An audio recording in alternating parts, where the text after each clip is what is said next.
participants.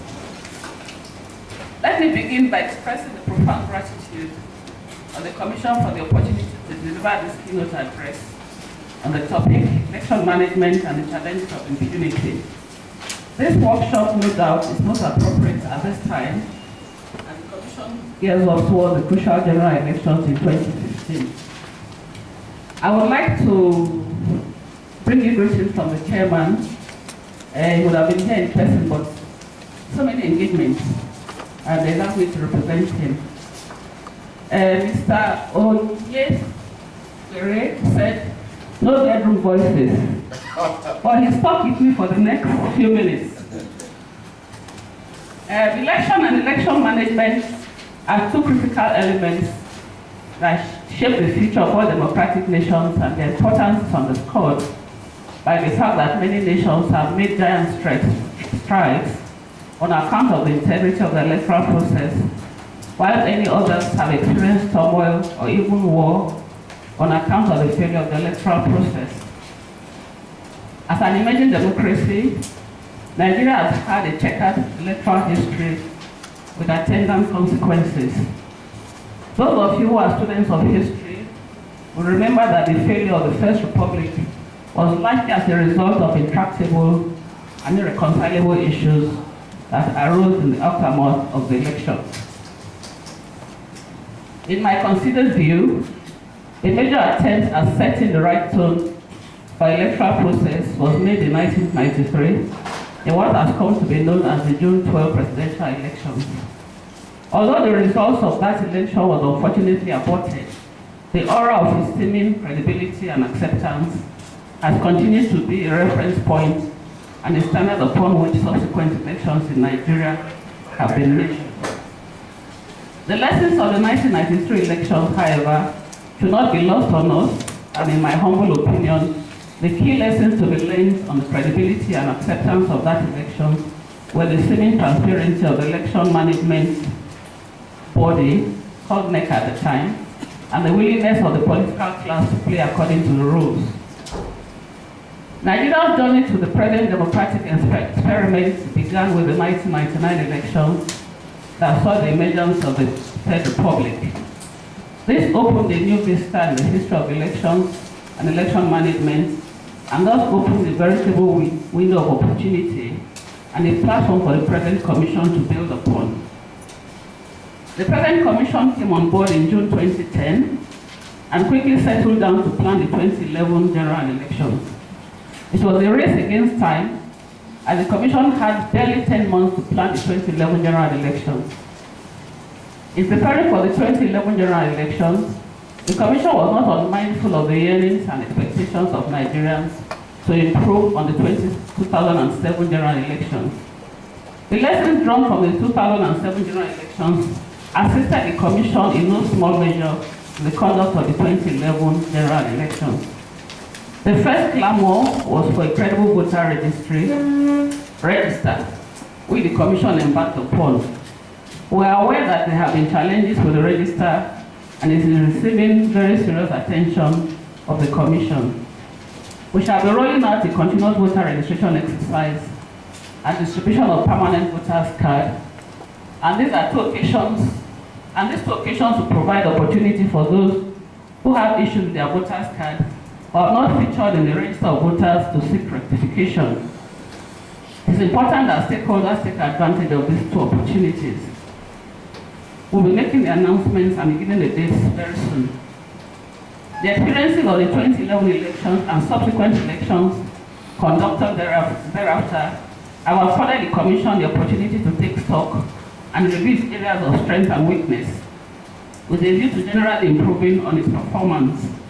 As we approach the 2015 general elections, the Commission, spurred by the determination to deliver credible, transparent, and acceptable elections, has set in motion structures and mechanisms to chart a roadmap for achieving the set objectives. The Commission also embarked on extensive review of the 2011 general elections through various channels, including but not limited to in-house reviews, external and independent reviews, and structural and organizational reviews. We take the views of the NGOs that monitor elections very seriously. These review mechanisms adopted by the Commission have tremendously assisted in highlighting and identifying various areas of challenges and preparing solutions to them. The early release of the 2015 general election timetable is in sync with the Commission's deliberate attempt to make the 2015 elections one that Nigeria will be proud of. Electoral impunity has become a major factor that has continued to improve the integrity of the electoral process. At this juncture, I would like to refresh your minds on the innovations introduced by the Commission to check impunity and give credibility to the electoral process. First, open secret ballots. Second, process of accreditation between 8 a.m. to 12 p.m. and voting from 12:30 until the last person on the queue votes. We introduced that to ensure that people don't go around from one polling unit to the other for some strange reason. Maybe they have to ballot 2 voter cards and then they want to vote, to go around voting, or they sold their cards to political parties.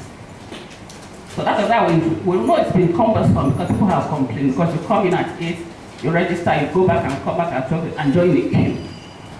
And that way, once the last person on the queue votes, voting closes, votes are counted, they are collated, and it's pasted on the wall. Copies are given to the political parties and security agencies.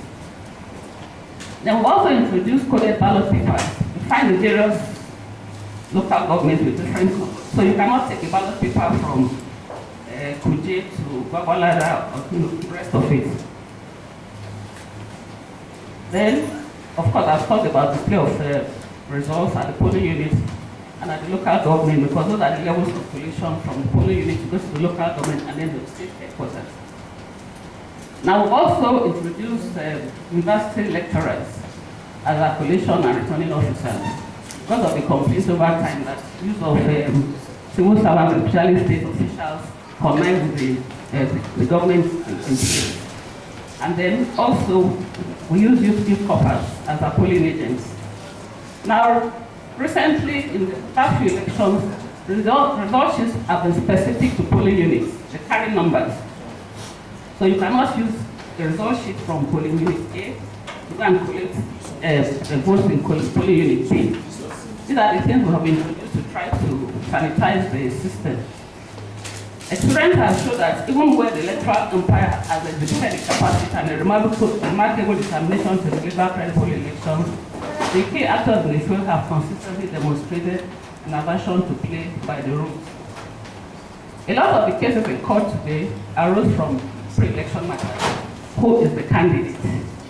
And the reason being that both political parties have not followed the provisions of the Constitution as to how a candidate emerges, or even their various party constitutions. Now, Section 87 of the Electoral Act of the Constitution says, of the Electoral Act provides how candidates emerge. They go to primaries, and the person with the highest score is supposed to be the candidate of that party. More often than not, this does not happen. So if you look at most of the cases we have in court, there are issues of who the candidate is. And INEC is hamstrung in enforcing, the outcome of primaries, because Section 31 of the Electoral Act says INEC cannot refuse, cannot deny a candidate once the party has submitted the name. And if you have access to just look at it, it says we cannot for any reason whatsoever. And that is one of the things we have asked National Assembly to delete.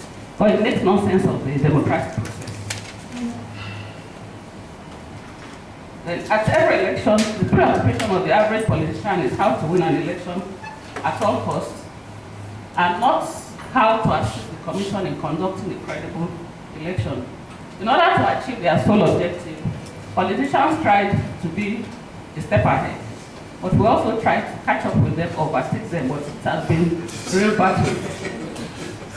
The allure of office has further deepened the desire and determination of contestants in elections to devise means of short-circuiting the electoral process. The Commission, as a body, is deeply concerned that no remarkable progress will be made towards deepening the culture of acceptable democratic practice in Nigeria if the culture of impunity presently unleashed on an electoral process by those who are the key beneficiaries continue unabated. On its part, the Commission has continued to push for appropriate amendments to electoral laws to empower the Commission to apply appropriate punishments in clear cases of electoral malpractices. It's on this call that the push for key amendments like the establishment of electoral offences tribunal must be viewed with all seriousness. Now, part of the recommendation made to the National Assembly on amendment to the Electoral Act, it's want to be able to penalize those who indulge in electoral malpractice. We have recommended that any political party, any candidate who has been convicted of an electoral malpractice should be banned for 10 years. But I don't know how it is going to sail through, but it's one of our recommendations, and we think if people misbehave, they should be punished. The Commission has commenced a reorientation of its personnel on the consequences of partaking, aiding, and abetting electoral impunity in the course of the discharge of their duties. We have dealt very decisively with all cases affecting our staff. Currently, we're having issues because we dismiss them, we go to industrial court, they have to fall back on us. So that's an issue which we are grappling with at the moment. We are currently working with the Nigerian Bar Association to prosecute electoral offenders. This is an attempt to punish and curb impunity in the electoral process. After all said and done, we need a general reorientation, and voter education is key to this. Even though voter education is one of the functions assigned to the Commission by the Constitution, it is everybody's responsibility.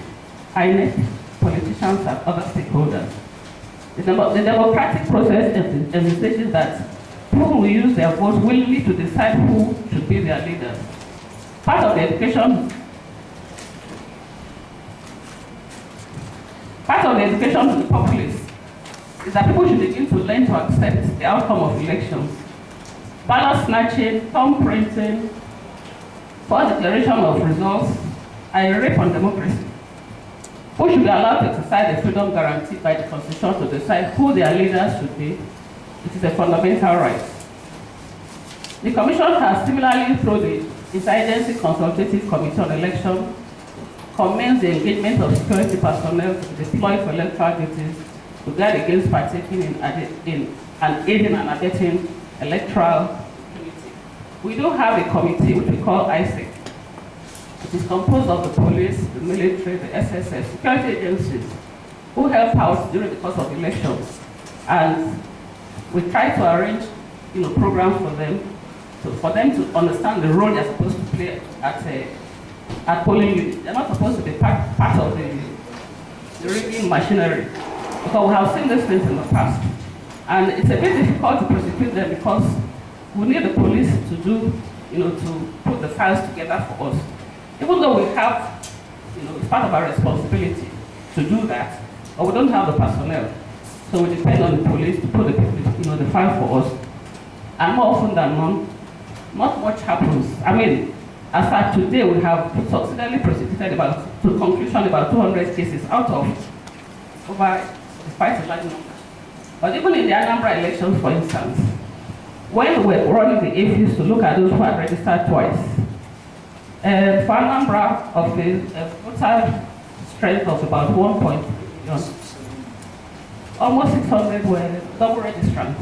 I will put out a notice we're going to prosecute them, but we haven't really made much progress because we need the police to put the papers for us together.